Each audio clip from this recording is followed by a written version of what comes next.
And that is the fundamental assumption of the book of Isaiah, namely that it reflects God's commitment to the survival of God's people. That despite the judgment and the critique and the challenge that the prophet's words make to the people of Jerusalem, the prophet believes that God's commitment to the survival of God's people and the survival of the city remains constant.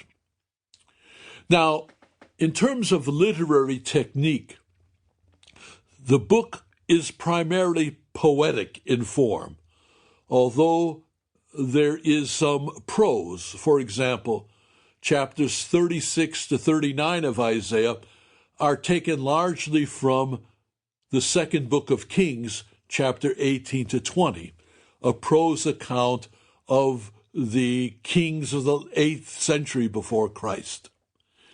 But most of the book is poetic because its persuasiveness was a byproduct of its aesthetic achievement.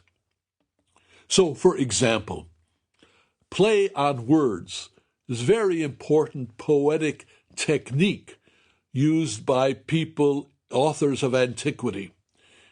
And unfortunately, it's very difficult to translate these poetic techniques because they are dependent upon the sound of the Hebrew language.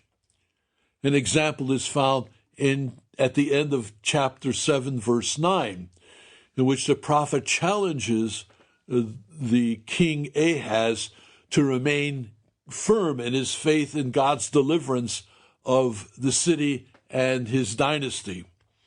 And so the English reads, "Unless your faith is firm, you shall not be firm." It reads better in Hebrew, which reads, "Im lo ta'aminu, ki lo ta'amenu." That repetition of sounds and the play on words is very important in terms of the rhetorical technique of Hebrew poetry.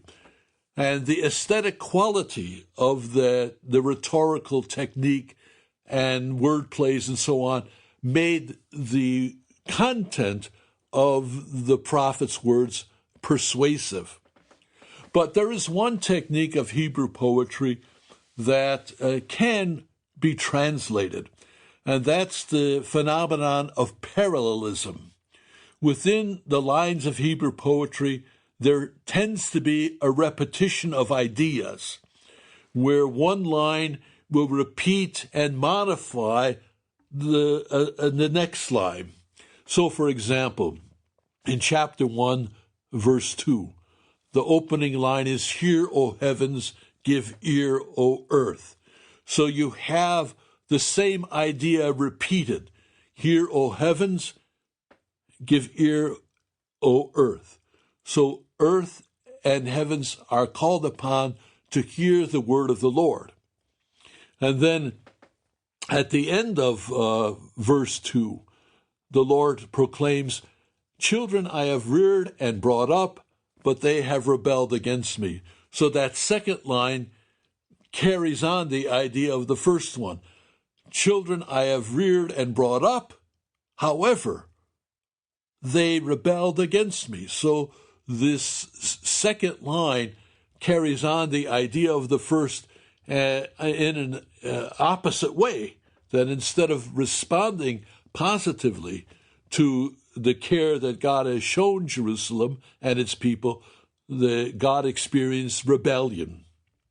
Now, there are two principal characters in the book of Isaiah.